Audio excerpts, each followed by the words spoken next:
Hi friends welcome to மூன்று முடிச்சு promo. இன்னைக்கு நம்ம மூன்று முடிச்சு சீரியல்ல என்ன விறுவிறுப்பான விஷயம் அப்படின்னு பார்க்கறதுக்கு முன்னாடி நம்ம சேனலை சப்ஸ்கிரைப் பண்ணல அப்படின்னா மறக்காம சப்ஸ்கிரைப் பண்ணிக்கோங்க. இப்போ வாங்க அந்த விறுவிறுப்பான விஷயம் என்ன அப்படின்னு சொல்லிட்டு நம்ம பார்த்துடலாம். இப்போ வந்து நம்ம நந்தினியை எப்படா வெளியே வரப்போறாங்க அப்படின்னு சொல்லிட்டு நம்ம எல்லாருமே ஆர்வமா எதிர்பார்த்துட்டு இருந்தோம். இது எப்படி வந்து ஒரு திருப்பு முனையா வரும். சரி, அந்த பையன் சாக மாட்டான், நம்ம நந்தினி வெளியே வந்துருவாங்க அப்படின்னு நம்ம எல்லாருமே நினைச்சோம். ஆனா அந்த பையனை வந்துட்டு சுந்தரவழி வச்ச ஆள் வந்துட்டு கொலை பண்ணிடுறான். இந்த உண்மை எப்படி வெளிய வரப்போகுது அப்படின்னு சொல்லிட்டு நம்ம நெனச்சிட்டு இருந்தோம். சரி, எப்படியாச்சும் வெளிய கொண்டு வருவாங்களா அப்படின்னு சொல்லிட்டு எதிர்பார்த்துட்டு இருந்த எல்லாருக்காகவுமே ஒரு குட் நியூஸ்ங்க. ஏன்னா அந்த விஷயம் எல்லாமே வெளிய வரப்போகுது. அது யார் மூலியமா அப்படின்னு பார்த்தீங்கன்னா, நம்ம சூர்யா சார் மூலியமா. எப்படி சூர்யா சாருக்கு இந்த விஷயம் தெரிய வருது அப்படின்னு பார்த்தீங்கன்னா, அந்த ஹாஸ்பிட்டலுக்கு நியூஸ் வந்துருச்சு. ஹாஸ்பிட்டல்ல இந்த மாரி இறந்து போயிட்டாங்க அப்படின்னு சொல்லிட்டு நியூஸ் வரவுமே, நம்ம நந்தினி முன்னாடியே சூர்யா சார் கிட்ட சொல்லியிருந்தாங்க. கண்டிப்பா அந்த பையன் சாகறதுக்கு வாய்ப்பே இல்ல சார். சாகுற அளவுக்கு நான் எதுவுமே பண்ணவே இல்ல அப்படின்னு சொல்லவும், நம்ம நந்தினி சொன்ன அந்த ஒரு வார்த்தைக்காக சூர்யாவும் கிளம்பி அப்ப சாகறதுக்கு வாய்ப்பே இல்லன்னா, எப்படி இந்த மாரி வந்து நடந்திருக்கும் அப்படின்னு சொல்லிட்டு அருணாச்சலாவே, "என்னடா இது அவன் வந்து செத்து போயிட்டானாமே!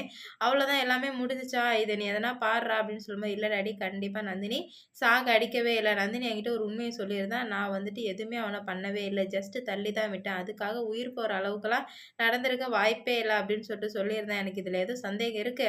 நான் போயிட்டு வந்துட்டு ஹாஸ்பிட்டல்ல பார்க்குறேன் அப்படின்னு சொல்லும்போது, அருணாச்சலையா ஒரு குண்ட தூக்கி போடுறாரு. என்ன அப்படின்னா, "இல்ல சூர்யா நான் உன்கிட்ட ஒரு விஷயம் சொல்லணும்டா" அப்படின்னு சொல்லிட்டு சொல்லும்போது, "என்ன டாடி சொல்லுங்க" அப்படின்னு சொல்லிட்டு கேட்குறாங்க. அதுக்கு வந்துட்டு அருணாச்சலம் எந்திரிச்சு சொல்றாரு, இந்த மாரி உங்க உங்க அம்மா வந்துட்டு நீங்க பொங்கலுக்காக இந்த வீட்டுக்கு வந்தீங்கல்ல, அப்ப வந்து மாதவி கிட்ட சொன்னாங்களாம், அவ நந்தினி போவா. ஆனா திரும்பி வரும்போது என் பையன் மட்டும் தான் வருவான்.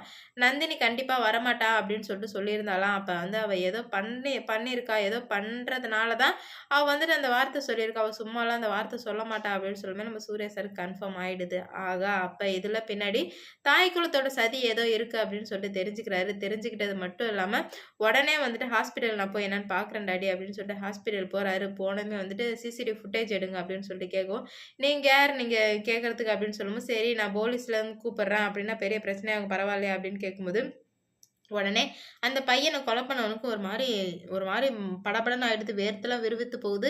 என்னடா இது ஹாஸ்பிட்டல்ல இந்த மாரி வேர்த்து விறுவிறுத்து இப்படி போகுதே அப்படின்ட்டு சூர்யாவுக்கு அப்பயே டவுட் ஆயிடுச்சு. உடனே அவன அடிச்சு உண்மையெல்லாம் கேட்கிறாரு. "சொல்றா, நீ எதுக்காக இவ்ளோ பயப்படுற? உண்மைய சொல்லு" அப்படின்னு சொல்லும்போது, "இந்த மாரி எனக்கு ஒரு ஃபோன் வந்தது. அவன கொலை பண்ணுங்க" அப்படின்னு சொல்லிட்டு சொன்னாங்க.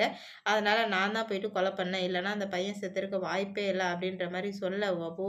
அப்ப எல்லாத்துக்கும் காரணம் அவன் தானா? அந்த தோப்புக்காரன் தானா?" அப்படின்னு சொல்லிட்டு அந்த தோப்புக்காரன போயிட்டு நம்ம சூர்யா சார் ஓட ஓட விட்டு அடிக்கிறாரு. அப்பதான் அந்த தோப்புக்காரன் ஒரு அதிர்ச்சியான விஷயத்த சொல்றான். என்ன அப்படின்னு பார்த்தீங்கன்னா, "இந்த மாரி உங்க அம்மா தான் இந்த மாரிலாம் பண்ண சொன்னாங்க" அப்படின்னு சொல்லிட்டு சுந்தரவல்லிய நம்ம சூர்யா சார் என்ன பண்ண போறாரு அப்படின்னு சொல்லிட்டு பொறுத்திருந்து பார்க்கலாம். இந்த வீடியோ பிடிச்சிருந்தா லைக் பண்ணுங்க, ஷேர் பண்ணுங்க, கமெண்ட் பண்ணுங்க. இது போன்ற வீடியோ சீரியல் அப்டேட் தெரிஞ்சுக்க நம்ம சேனல மறக்காம சப்ஸ்கிரைப் பண்ணிக்கோங்க.